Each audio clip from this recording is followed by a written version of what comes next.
happening? Alright, man, it's like, here's a topic, man, of much controversy and, speculation and, like, lore, excitement, enthusiasm, okay? This is even partially the reason what sparked the Nazi, cause, is, the tales of the Arthurian Knights, you know what I mean? It's like, it's like some spin-off, Viking saga, partially true, partially fictionalized, you know what I'm saying? It's common in mythology and legend and history that, some stuff is truth, some stuff is exaggeration or interpretation during the time period.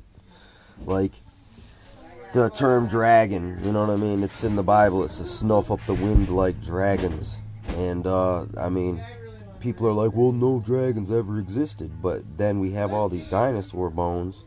But no one seems to put two and two together that maybe man and dinosaur did meet. When we know for sure mammoth and man have met here on the continent of America for sure.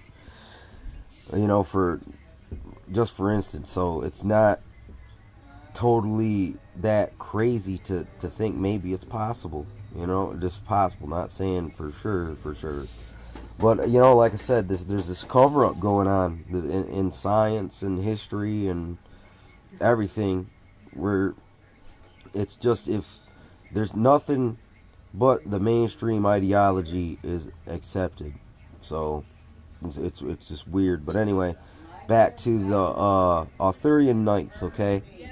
They talk about something all the time called the Holy Grail, this, the Holy Grail, that.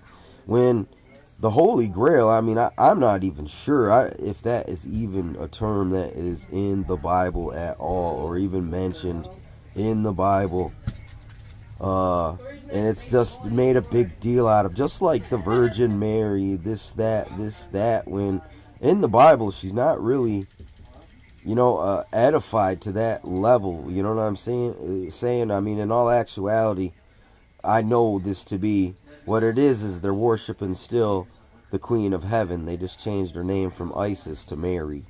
You know what I'm saying? And then you suckers buy it, you know what I'm saying? Just like the term, the Holy Grail, which is not even biblical.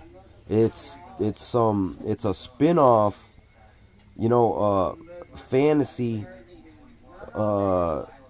interpretation, you know what I'm saying, something he extracted from something else that was popular, and now it's being reinserted as this conspiracy where Jesus had children in a family and a bloodline, and it goes back to the royalty in England, and that's the big secret, it's just, it's retarded, man, that people buy it. I understand, everyone who wants to feel special, like, we're the chosen ones, you know what I'm saying, but,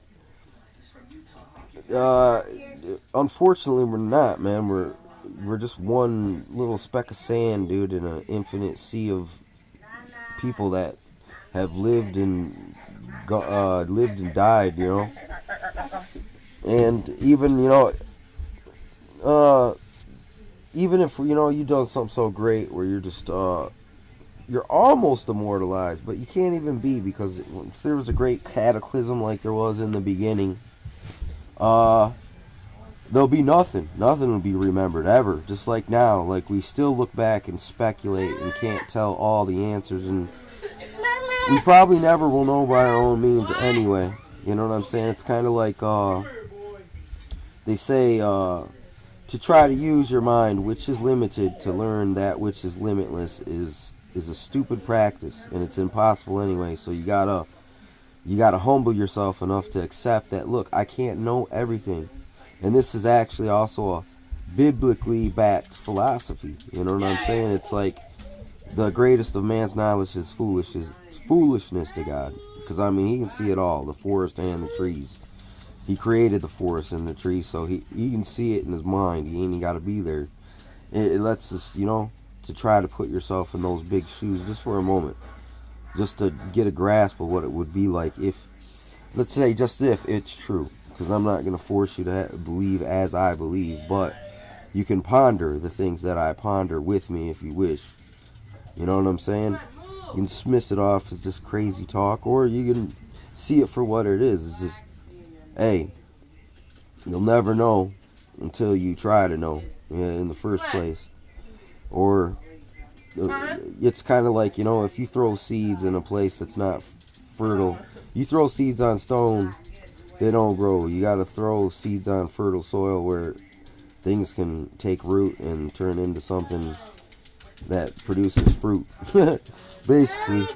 And it's the same thing in this understanding history and mythology and being able to distinguish between fact, fiction, dude. Fiction. It's a fictional book, King Arthur, man.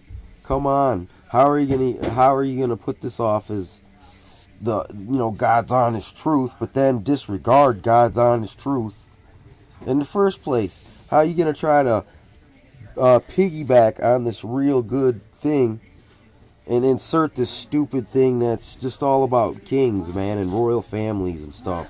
Stupid, man. When it's like the whole thing about kings, the first king of Israel, God said to the prophet, he said, why would people want a king like the heathen? It's a heathen practice to have kings and rulers and empires and corrupt systems over you, man, oppressing you and taxing you and exploiting you and making you build pyramids, build big cathedrals that they say is your God. And God doesn't dwell in buildings built with hands and stone tools, so a man can edify himself and his works and forget God. You know what I'm saying? And that's basically what these people do. And you think that's what church is, man, and it's not. I keep trying to tell people this stuff, and it's just I can't get it out fast enough or far enough, dude. And even if I did, it's not gonna get me too much. I'm not gonna be embraced with open arms. You know what I'm saying? I'm gonna be met with contention. I guarantee it, because this is some paradigm rock and shit if you really let it sink in and do your own research a little bit and dig into it.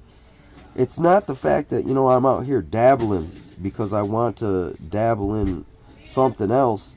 I'm just trying to figure out what other people are dabbling in so I can have a avenue to influence them in a positive manner. You know what I'm saying? It's kind of like one time me and my buddy were having a conversation down at Great Lakes Crossing on a bench, and this woman, and we were having conversations from the Haggadah to Musashi to the Bible and other subjects, and there was this guy standing there and just eavesdropping or just overheard us talking, and he said he was from Nigeria and he was a Muslim. That's what he said, but he said he enjoyed our conversation and that he said you guys should be on the radio. You know what I'm saying? And it's the fact that, look, dude, we're not so rigid that we can't hear of other things and get offended and change the subject or just close ourselves down.